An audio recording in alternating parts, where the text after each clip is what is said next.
I'm the answer to your every cry. So illusion for the way behind. I bring to you good news.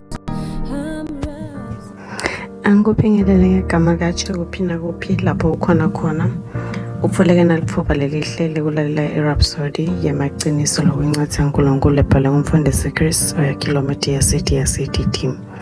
Namhlanje losine nge-24 umfundisi kusifundisa ngokuthi ngesikhathi moya longcwele athandaza ngawe. Amen. Jude 1:20 uthi kofanele bazalwane labathandzekako yakhelani ekukholweni kwenu lokungcwele kakhulu nithandaze umoya longcwele. Amen. Umfundisi uthi kuthandaza kumoya noma kuthandaza ukumoya longcwele kukabili. Kukhona kuthandaza ngemoya wakho lokukhuluma ngetilwimi nekuthandaza ngemandla amoya longcwele. Amen. Embhalweni wethu ekuvula siyalwa ukuthi sithandaze ngemandla amoya longcwele. Kofa ku 1 Corinthians 14:14 Paula uyachaza ngoba nangithandaza ngelulwimi lolungatiwa umoya wami uyathandaza kofa ingcomfo yami ayisidakali. Lokho kusho ukuthandaza ngemoya wakho kukhuluma ngetilimi njengendlela yokuhlanganyelana noNkulunkulu ezingende lijulile lakamoya. Amen. Bese kuba seRoma 8:26 sibona lolunye ihlangothi lokuthandaza kumoya. Ngalokho njalo namoya uphinze aside ebuthakathakeni bethu ngoba asikwati ukuthi yini lokufanele siyithandazele njengoba kufanele siyithandazele kofa ngumoya yena maphupha losinxusela ngekububula lokungachazeki. Amen. Lokho akusiko ukukhuluma ngetilimi umoya longcwele asinxusela ngekububula lokujulile lokuvakala lokusuka enhlitweni lokungachazeki ngemagama.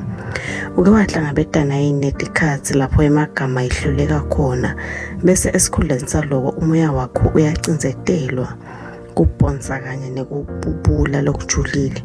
Leti tikhali lapho umoya longcwele athatha khona ematomu akuncusela nakwendeka lokho ubeka emthandazweni uze ube nekukhululeka emoyeni wakho. Amen.Lohlobo lomthandazo lunemandla kakhulu luvumela umoya longcwele uthini alungise timo letingedulu kwekuvisisa kwakho. Leli lisu lebunkulunkulu lekuphila impilo lehlala encumba Kristu ngetulu kwaloko usathandaza ngetilwimi.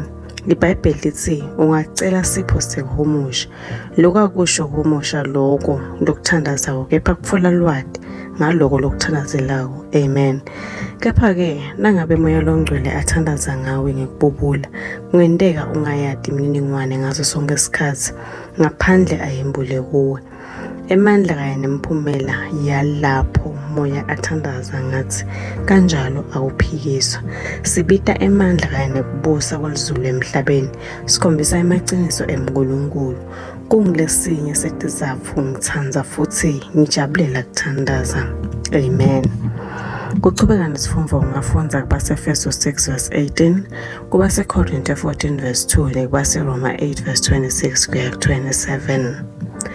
Kulesikhathana lo sidawusho na umthandazo udawusho emva kwami uthi babe lothandzekako.